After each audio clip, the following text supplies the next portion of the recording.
국민TV 라디오 대하드라마 김대중 최종회.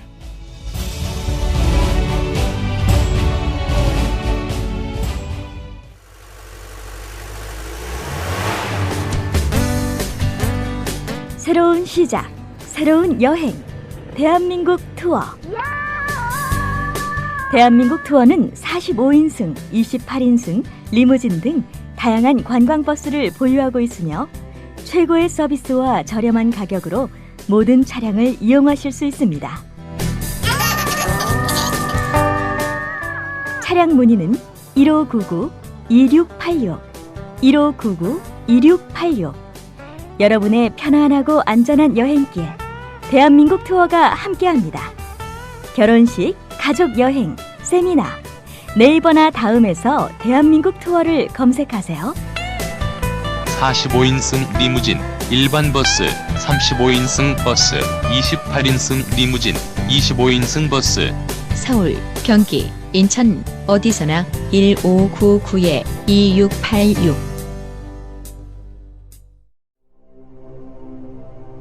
김영삼 총재 측은 단일화를 위한 경선을 제안했으나 김대중 고문은 전국을 돌며 국민에게 직접 뜻을 물어보자고 역제안했습니다. 양측은 지루한 협상 끝에 결국 결론을 내지 못했습니다.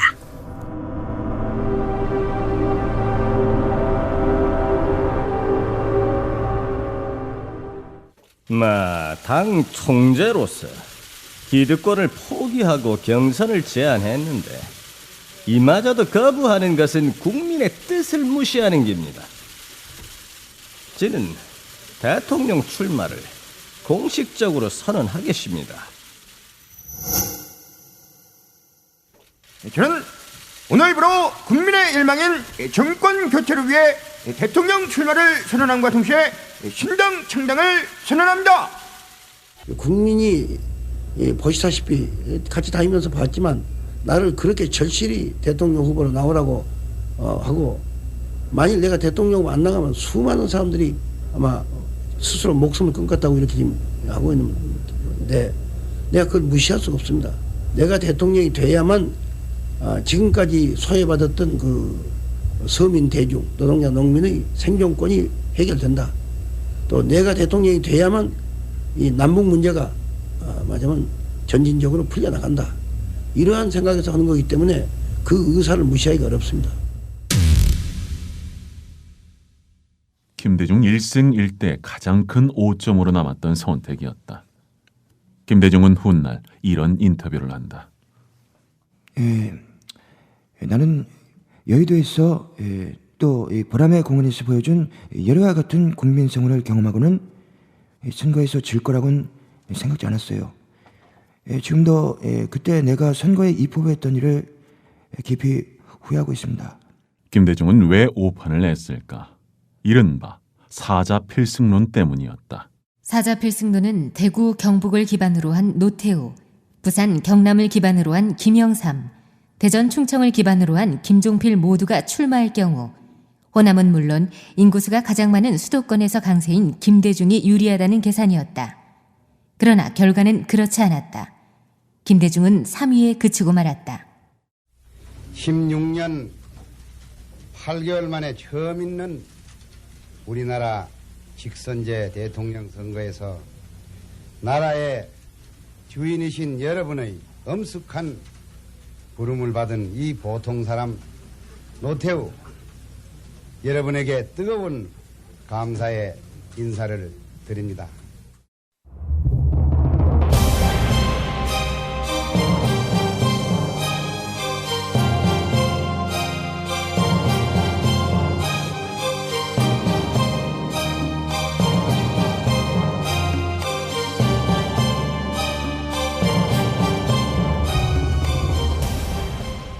야권 분열 못지않게 큰 패배의 원인은 정부의 관권 개입과 천문학적인 선거자금 살포, 여기에 박정희 전두환 정권 25년 동안 김대중에게 더 씌워진 용공음해와 과격성, 그리고 때마침 벌어진 대한항공 폭파 사건과 김현희의 압송으로 빚어진 공안 분위기가 복합적으로 작용했다. 그러나 이유야 어떻건 정치는 결과만 따질 뿐이었다. 과거 군사 독재자들 하는 그 수법대로 마치 사상이 이상같이 몰려가는 이런 김영삼 후보에 대해서 나는 참으로 놀라움과 그리고 실망을 금할 수 없으며, 만일 이런 일을 계속하면 저는 단연코 용서하지 않고 여기에 대해서 대항할 것이며. 1992년 또 한 번 대권에 도전했지만 얄궂게도 막판 색깔론에 또다시 고배를 들고야 말았다. 그는 고심 끝에 1992년 12월 정계 은퇴를 선언합니다. 저는 오늘로서 국회의원직을 사퇴하고 평범한 일시민이 되겠습니다. 이로써 40년의 파란 많았던 정치 생활에 사실상 종막을 고한다고 생각하니 감개무량한 심정을 금할 길이 없습니다.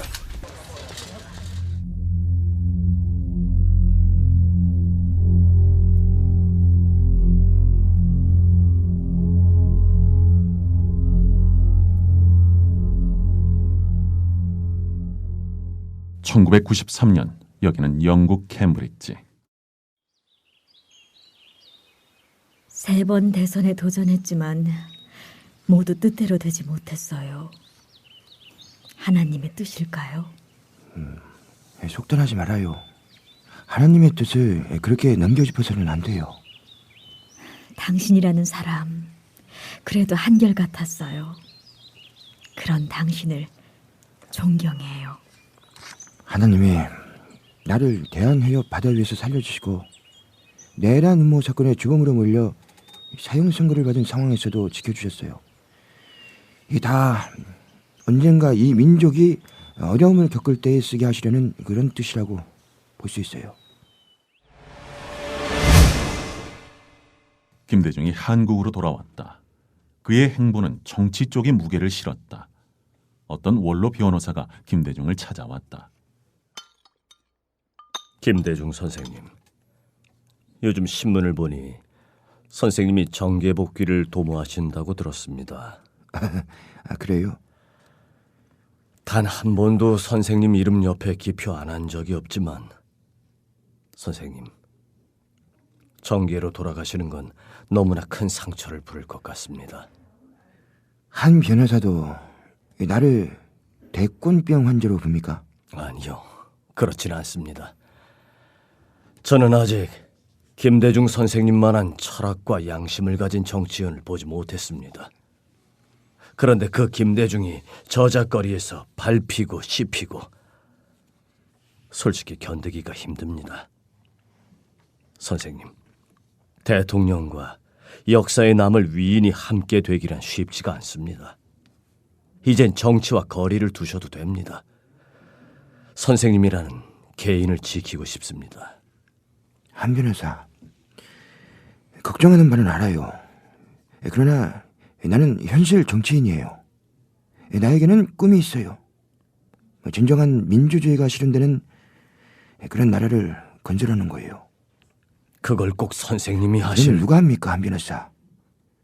다시 말합니다. 나는 현실 정치인이에요. 철학가, 사상가가 아닙니다. 그리고 이듬해 해인 95년 정계의 파문을 일으키며 전격적으로 정계 복귀를 선언합니다.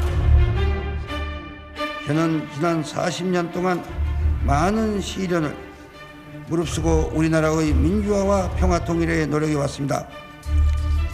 이제 그 노력의 완성을 신당을 통해서 이룩하여 국민 여러분께 마지막 봉사를 하고자 합니다. 당시 김영삼 대통령이 실정을 거듭하고 야당은 비판과 견제라는 본래 역할을 다하지 못하고 있어서 이대로 보고 있을 수 없다는 것이 정계 복귀의 이유였습니다.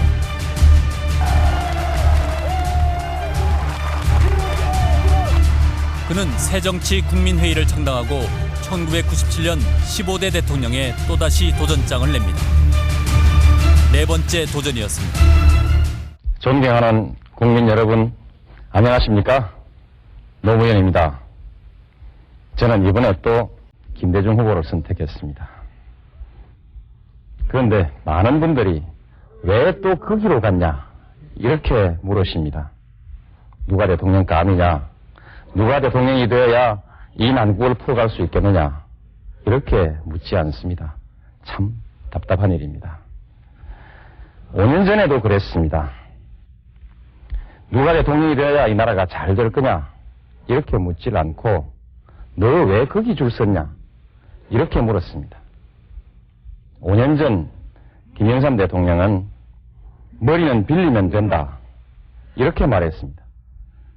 스스로 식견이 부족하다는 것을 인정하신 것입니다. 저는 식견이 부족한 사람이 대통령이 되면 나라가 큰일이 날 거라고 간곡히 여러분들께 호소했습니다. 그러나 그분은 대통령으로 뽑혔습니다. 왜 이렇게 됐습니까? 우리가, 남이가 이 한마디 때문이었습니다. 그리고 5년이 지난 지금 이 나라는 엉망이 되고 말았습니다. 그런데 이번 선거에서 또 우리가, 남이가 이런 얘기를 하고 다니는 사람들이 있습니다. 이렇게 하고도 이 나라가 잘 돌아갈 것 같습니까? 경제 위기가 풀릴 것 같습니까? 참 걱정스럽습니다. 김대중은 김종필과 손잡았다. 김종필이 누구인가? 유신 독재의 첫 테이프를 끊고 김대중 납치 사건을 은폐시킨 장본인 아닌가? 단일화의 합의는 지금까지 우리를 짓눌려왔던 지역적 대립 혹은 계층 간의 대립, 여러 가지 대립의 시대에 종지부를 찍을 것입니다.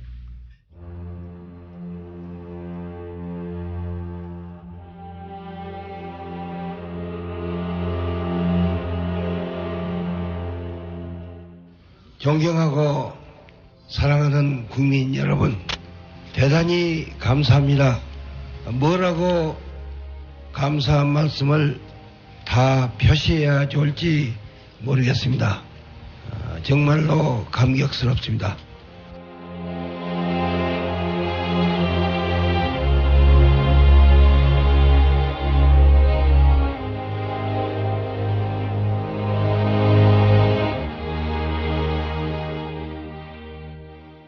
대통령님을 죽이려고 했던 모욕과 회방을 그치지 않았던 그 전두환 씨가 나한테 한 행동을 생각하면 용서할 수 없지만 이제 나는 권력자가 됐고 그는 반대 입장입니다.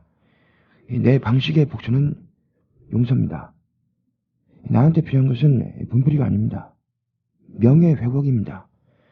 국민은 나를 대통령으로 뽑아줬습니다. 이것만한 명예회복이 어디 있습니까? 그렇게 전해주세요. 전두환, 노태우 풀어주라고.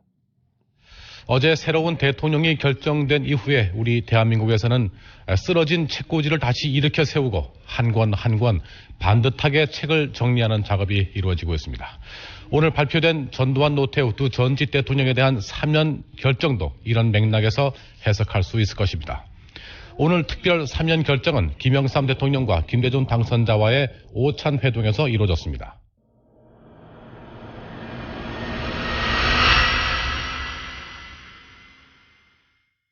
대통령이 된 김대중에게 호사는 없었다. 전대미문의 국난을 만났기 때문이다. 그는 국민을 추스르기로 했다. 그런데 그의 눈에 밟히는 이들이 있었다. 권력자와 자본가에게 당하고 또 당하면서도 이 나라를 지탱해온 민초들이었다. 잘못은 힘 있는 사람들이 저지르고 고통은 국민이 당하는 현실을 이야기하는 부분에서는 눈물이 앞을 가렸다. 그의 취임사를 들어보자.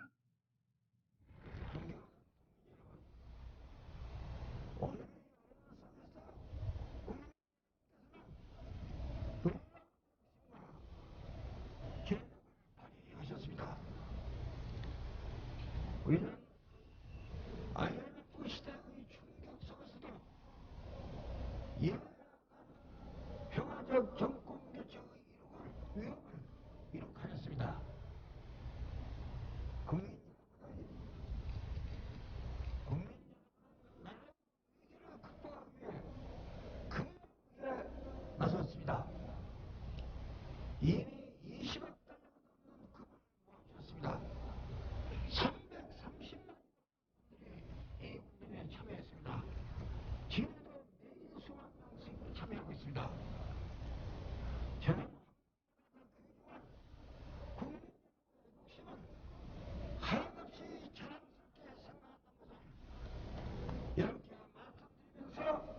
여러분 정말로 감사합니다.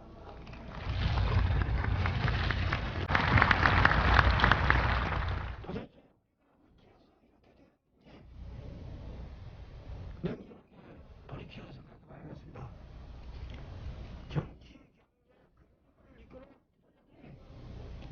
정경유착과 감시 국민의 그리고 대기업들이 거두지 않았다. 이러한 불행한 일은 일어나지 않을 것이라고 저는 확실히 가졌습니다.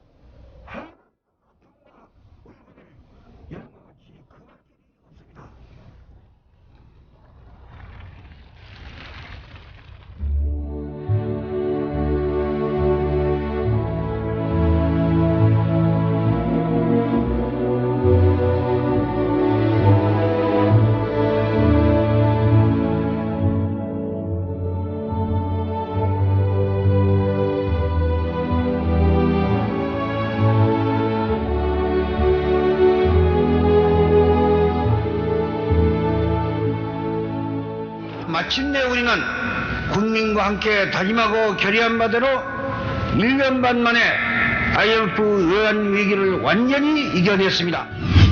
더 이상 전쟁은 없다. 우리에게도 이제 새날이 밝아온 것 같습니다. 55년 분단과 적대, 여기에 종지부를 찍고 민족사에 새 전기를 열 수 있는 그런 시점에 우리가 이른 것 같습니다. 노벨 평화상은 저에게 오늘 내려주신 영예에 대해서 다시 없는 영광으로 생각하고 감사를 드려 맞이했습니다. 그러나 저는 한국에서 민주주의와 인권 그리고 민족의 통일을 위해 기꺼이 희생한 수많은 동지들과 국민들을 생각할 때 오늘의 영광은 제가 차지할 것이 아니라 그분들에게 바쳐져야 마땅하다고 생각합니다.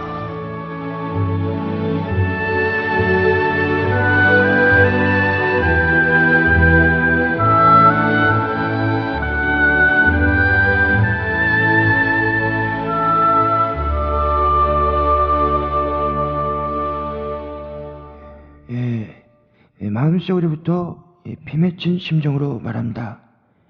우리가 진정 평화롭고 정의롭게 사는 나라를 만들려면 행동하는 양심이 되어야 합니다. 방관하면 악의 편입니다.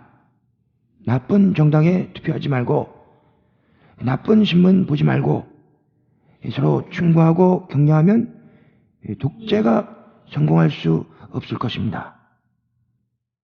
김대중은 이런 말을 남기고 우리 곁을 떠났다. 국장이었다. 그리고 국립묘지 안장이었다. 이 모두가 본인의 뜻이었다. 이승만이 있고 박정희가 있는 그곳. 김대중은 이곳을 꼭 원했다고 한다. 독재와 친일파가 득세하는 세상에 민주주의자가 끝내 승리한 나라로 교훈을 만들고 싶었으리라. 김대중. 그의 떠나는 길에 한겨레가 남긴 추모사다. 다리가 아파서 발이 부어서 이젠 조금만 걸어도 힘들다던 그가 저 먼 곳으로 갔다. 갈수록 손발이 차가워지는 남편을 위해 아내가 한 올 한 올 뜬 흰색 벙어리 장갑과 밤색 양말이 그의 먼 길에 동행했다. 민주주의와 인권, 남북 평화가 절룩거릴 때마다 그의 발이 되어 뚜벅뚜벅 걷게 했던 지팡이도 없이 어디로 그렇게 혼자 떠나가는가. 이날만은 쳐서도 서글픈 듯 열기를 뿌렸다. 독재에 맞선 야당 정치인으로, 민주화를 앞당긴 대통령으로, 평화와 인권을 지킨 큰 지도자로 살아오며 숱한 죽음의 고비를 넘어섰던 그는 서울 동작동 국립현충원에 인동초 같은 85년간의 생을 뉘었다. 제15대 대통령 김대중은 우리에게 행동하는 양심으로 깨어 있어 줄 수 있느냐고 물으면서 고난의 생을 잘도 참고 견딘 당신을 사랑하고 존경했어요라는 아내의 편지를 품에 안고 역사 속으로 걸어갔다.